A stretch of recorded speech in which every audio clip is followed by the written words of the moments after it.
जय माता दी, जय महाकाल। मैं राजगुरु जी महाविद्या आश्रम में आप सभी का स्वागत करता हूं।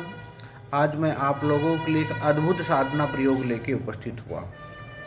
अघोर भैरवी साधना प्रयोग। बहुत से लोग कह रहे थे गुरु जी कुछ ऐसी साधना बताइए जो प्रत्यक्षीकरण भी हो और जीवन में खुशियों का भंडार भी हो। तो आज ऐसी ही साधना मैं आप लोगों के लिए उपस्थित हुआ हूँ, जिसको प्रत्यक्ष करके आप अपने जीवन का समस्त प्रकार का दुर्भाग्य का नाश कर सकते हैं। अगर आपको लग रहा है कि आपके जीवन में दुर्भाग्य आपका साथ नहीं छोड़ रहा है, हर कदम पर बाधाएं उपस्थित हो रही हैं, आप सुंदर नहीं हैं, आपको वाक्सिद्धि नहीं मिली है, लोग आपकी बातों पे गंभीरता से सोचते नहीं हैं, या ग्रह आपके साथ नहीं दे रहे हैं, राजयोग होने के बावजूद भी आपको सामाजिक, राजनीतिक, आर्थिक स्थितियां मजबूत नहीं हो रही हैं, दुश्मन विरोधी अंदर बाहर से हावी हो रहे हैं, अपने भी पराये हो रहे हैं, और आप सुंदर दिखना चाहते हो, आप किसी दिव्य स्त्री या देवी स्त्री के साथ प्रेम संबंध स्थापित करना चाहते हैं, उसके साथ जीवन जीना चाहते हैं, उसको अपने जीवन में हर समय उपस्थित चाहते हैं, कामदेव की तरह आप सुंदर बनना चाहते हैं कि जिसको देखते ही सभी उसके प्रति मोहित हो जाए, कुबेर की तरह धन के स्वामी बनना चाहते हैं, अर्जुन की तरह वीर बनना चाहते हैं, तंत्र के क्षेत्र में ऊंचाइयों तक जाना चाहते हैं, तो यह अघोर भैरवी साधना आपके लिए उत्तम साधना प्रयोग है।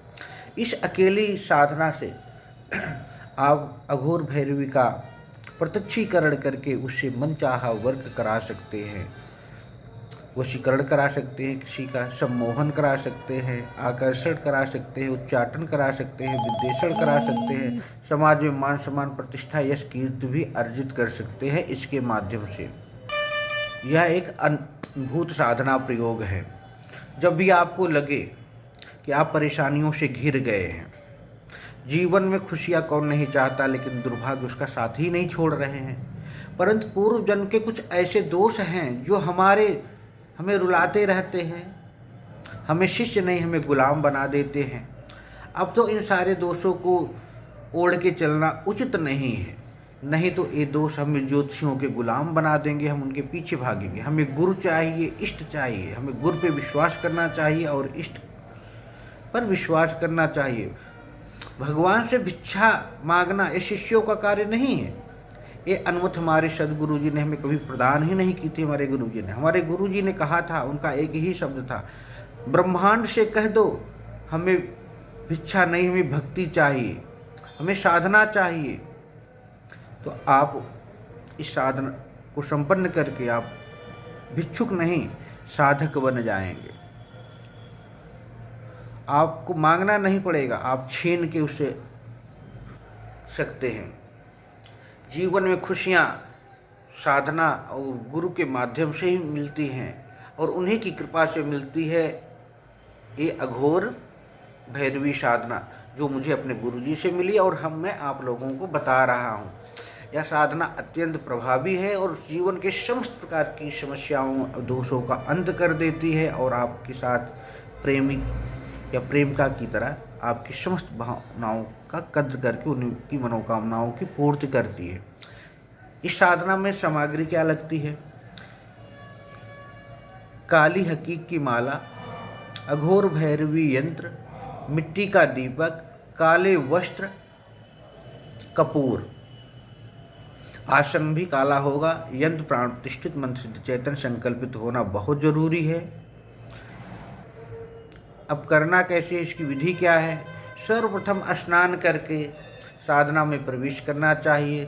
दिशा दक्षिण की तरफ होगी, मुख करके साधना करनी चाहिए। अघोर भैरवी साधना से पूर्व ही गुरु जी का पूजन कर लेना चाहिए, गणेश जी का पूजन कर लेना चाहिए, अपने कुल देवता कुल देवी का पूजन कर लेना चाहिए, पितरों का पूजन कर लेना चाहिए, भैरव का पूजन कर लेना चाहिए। इनको कर लेना बहुत ज़रूरी है। इसके बाद चौकी पे काला वस्त्र बिछा के मिट्टी का दीपक, यंत्र को स्थापित करके मिट्टी का दीपक जलाएं, उसमें कपूर की अग्नि को प्रज्वलित कर कीजिए और उसको देखते हुए, भोग पंचोपचार तो आप जानते ही हैं, उस अग्नि को देखते हुए काली हकीक की माला से जो मैं मंत्र बताऊंगा 8 दिन तक आपको जाप करना है। प्रतिदिन आपको 9 माला जाप करनी है। 9वें दिन हवन कर लीजिए। हवन आहुत कर में जो है आपको प्रयोग क्या करना है ये जान लीजिए। तिल, काली मिर्च, तिल, काली मिर्च, लौंग, इनका ही आपको उपयोग करना चाहिए हवन में। उसके बाद साधना आपकी पूर्ण मान ली जाएगी। इस साधना को किसी भी शुभ मुहूर्त में, वैसे तो गुप्त नवरात्रि में की जाती है, लेकिन किसी भी शुभ मुहूर्त में इस साधना को किसी अघोर भैरवी को प्रसन्न करने के लिए, उनका प्रत्यक्षीकरण करने के लिए, या अपनी किसी भी मनोकामना को पूर्ण करने के लिए इसका प्रयोग कर सकते हैं आप। संकल्प आपको लेना बहुत जरूरी है। मंत्र ओम ऐं अघोर, ओम ऐं अघोरे ऐं घोरे ह्रीं सर्वतः सर्व सर्वेभ्यो घोर घोर तरेसी नमस्तुते रुद्रभ्ये क्लीं श्रौ नमः। मंत्र हो सकता है डिस्क्रिप्शन में मैं आपको दे दूंगा, रिकॉर्डिंग के समय गलत उच्चारण हो सकता है तो डिस्क्रिप्शन में जाके इस मंत्र को आप लोग देख सकते हैं। साधना समाप्त के बाद माला को जल में किसी भी काले वस्त्र में नारियल के साथ और सुपारी के साथ बांधकर विसर्जित कर दीजिए और प्रार्थना कीजिए कि जीवन में कोई भी समस्या आए तो आप हमारी समस्या को दूर कीजिए। जब भी आपको इस प्रकार की कोई समस्या या आपको अघोर भैरवी को प्रत्यक्ष करना है तो वो जो आपके पास मैंने कहा था ना दीपक मिट्टी का, उसमें नहीं प्रवाहित करना, उसमें कपूर को डालकर जलाकर एक माला मंत्र का जाप कर लीजिए। थोड़े से मंत्र का जाप करते ही देखेंगे आपको उस काम में अनुकूलता मिल जाएगी, वो काम आपका सिद्ध हो जाएगा। अघोर भैरवी प्रत्यक्ष होकर आपकी समस्त प्रकार की समस्याओं का अंत करके मनोकामनाओं की पूर्ति करेगी।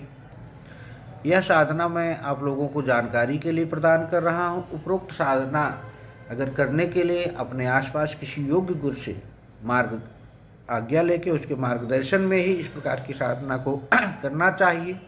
और उससे जब आप ये साधना करिए तो अपने गुरु से, हमसे या कहीं भी आप संपर्क करके अपने योग्य गुरु के मार्गदर्शन में एक सुरक्षा कवच प्राप्त करके उसको गले में धारण करके ही करना चाहिए, क्योंकि साधना के समय अन्य प्रकार की योनियां भी साधक को परेशान करती हैं। कि ऐसा भी ना हो कि जब साधना कर रहे हो भैरवी आए, अघोर भैरवी आए, वो भी उस सुरक्षा कवच से बंध के आपके पास ना आ पाए, तो इस प्रकार का सुरक्षा कवच बनाना चाहिए। योग्य और सिद्ध गुरु के सानिध्य में, उसके मार्गदर्शन में ही इस प्रकार की साधनाओं को संपन्न करना चाहिए। पढ़ के समझ के ऐसे नहीं करना चाहिए। इसी के साथ मैं कहूँगा कि हमारे महाविद्या आश्रम चैनल को आप लाइक कीजिए, शेयर कीजिए, सब्सक्राइब कीजिए। जय माता दी, जय महाकाल।